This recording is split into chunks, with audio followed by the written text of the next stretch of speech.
Charlie, as our legal analyst, you took a really close look at this. What does it say? Yeah, it's about a 25-page report that the trustees wanted to review to see how MSU handled this tragic mass shooting. Again, Roop, as you said, 3 people died in February when a shooter opened fire on the campus. Now the trustees commissioned, it was an Ohio company, to create a report assessing the response after the shooting. Mostly the report was good, but there still could be some improvements. Take a look.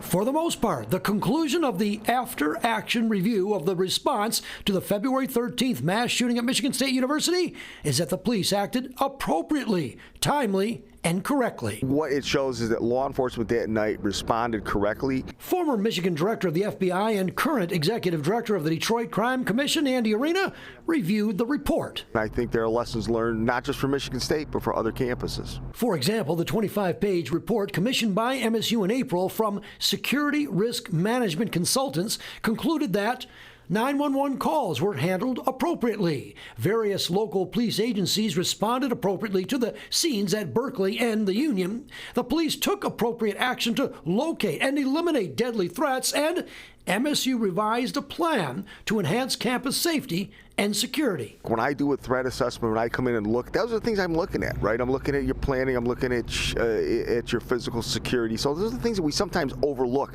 I think this report really shined a light on that. And those security measures included more use of key cards, locks on the school's 1,300 academic classrooms, more cameras, and mandatory active violent intruder training for all employees and students. Some of the things that MSU still has to do, for example, staging areas, eliminate some chaos, the Board of Trustees. Yeah. What do you make of that?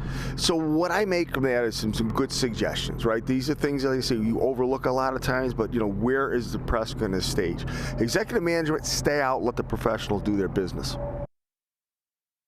So let's review real quick. Pretty much the good thing was that there was an appropriate police response. The bad, it's not really bad. It's just that too many people were trying to do too many things, creating chaos, even some clergy members and the Board of Trustees. Now, the interim president did make a statement. She basically said that the report provides concrete recommendations for strengthening campus security, and it reinforces our efforts are on the right track. So overall, a good assessment from MSU. I know, Taryn and I, we were right here at the desk when all this was happening, that terrible day.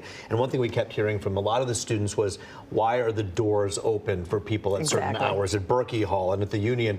To be able to have to just go in and, I mean, there should be a way to stop that. Has that been addressed? Has that been something that's been addressed? Well, it has. It was in the report, and they did say, this is, remember, let's make sure we understand what this report is after the incident.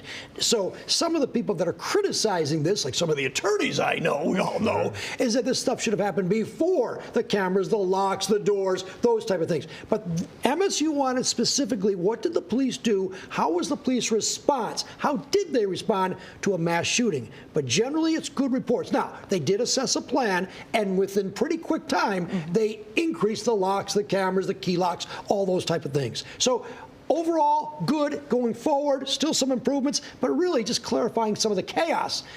Before, different story. We'll let that play out. Well, at least they're, yeah, a terrible situation, but something to be learned from it, and hopefully it won't happen again.